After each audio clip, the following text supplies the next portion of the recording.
My name is Linda Callahan Faulk, and I can assure you I'm not here to make your day. I'm going to read my comments very quickly. It'll take me about 5 minutes. First of all, let me begin by saying I've been fishing since I was young with my father.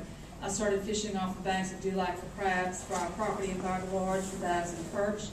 Then from there I went to red fishing in the canals, to trout fishing in the bays and bayous, bull red fishing and coming out of Pass, to 4-bayou out of Grand Isle. Then I went on to tarpon fishing out in the beautiful Gulf of Mexico. So I have had some experience in this field.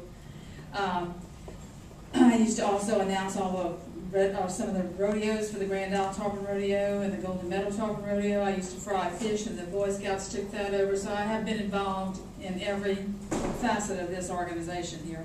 But I've got to tell you this right now. I think that it is my right to have my say here, and also I don't think it's a right to fish, that we have just a right to fish here. It's a privilege, and yes, it's been taken away through no fault of our own, and we're all angry. I'm angry as hell, but at some point reason has to come into play.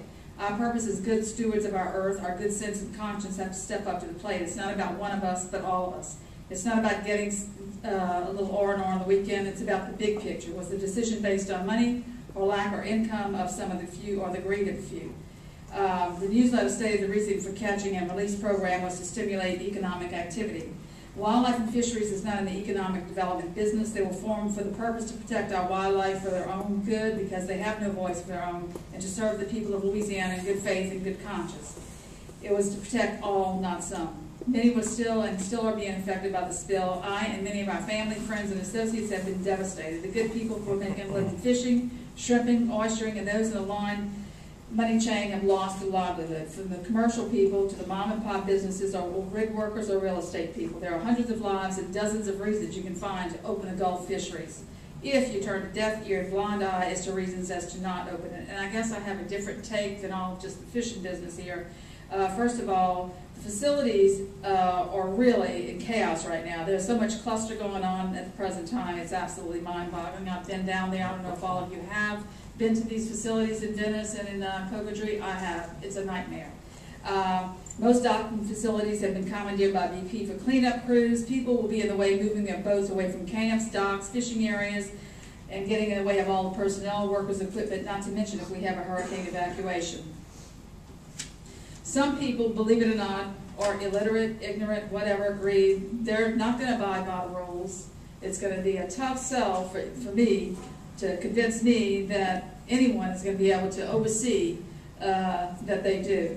First of all, there's a safety issue. They will be in the way of cleanup crews, and the Wildlife and Fishery, U.S. Wildlife and Fisheries are bringing in people from all over the United States to find birds and wildlife to clean them up. Now, do we in our right minds think that the Wildlife and Fisheries have enough personnel to be policing all of the weekend boats to see if they are following the rules and catch and release? And do you think for 1 minute that everyone will be following that rule? And do you think the Coast Guard has time for the safety issues that are going to become a part of this chaos, and not to mention the already overtaxed and overburdened Water Patrol who cannot keep up with the devastating effects and fallout of this disaster?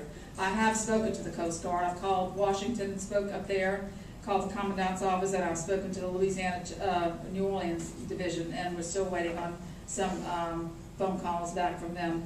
I've also spoken to DEQ, the environmental issues on this. And personally, I think this is going to be a big topic of people going out there in their boats and dragging all contaminated oil back home and all over the place for their boats and trailers, being washed at local car washes, better yet, their neighborhood yards with runoff to the parish streets. Don't tell me it's not going to happen. If there's oil out there and there are boats out there, it's going to happen. The biological damage, that's your department, and I appreciate everything you're doing to help expedite this and get some testing done, and that's a nice thing. But in the meantime, I think if you are going to open some areas for catch and release, maybe some of these docks and facilities should be monitored as to which ones you're going to go in and out of, and stay out of the way of the people that are trying to do the job and get the oil cleaned up so you can get back to work and you can get back to fishing. And now we have people here screaming they have lost their recreation. Give me a reason why you deserve to be in the way of cleanup crews, why your recreation is more important than my job. If it is for your sanity, then may I suggest to the Department of Wildlife and Fisheries, for the sake of my sanity, let me know if there is at least one department of the government that is not under siege or beholden to some special interest group and knows how to do their job in the best interest of all, especially the wildlife they took an oath to protect, not just a chosen few. Keep the waters closed so we can get the job at hand done without interruption and policing of weekend fishermen catching a fish and throwing it back. This is not the Louisiana I grew up in. We caught, kept, and ate. It wasn't a game, it was a meal, as God intended it to be.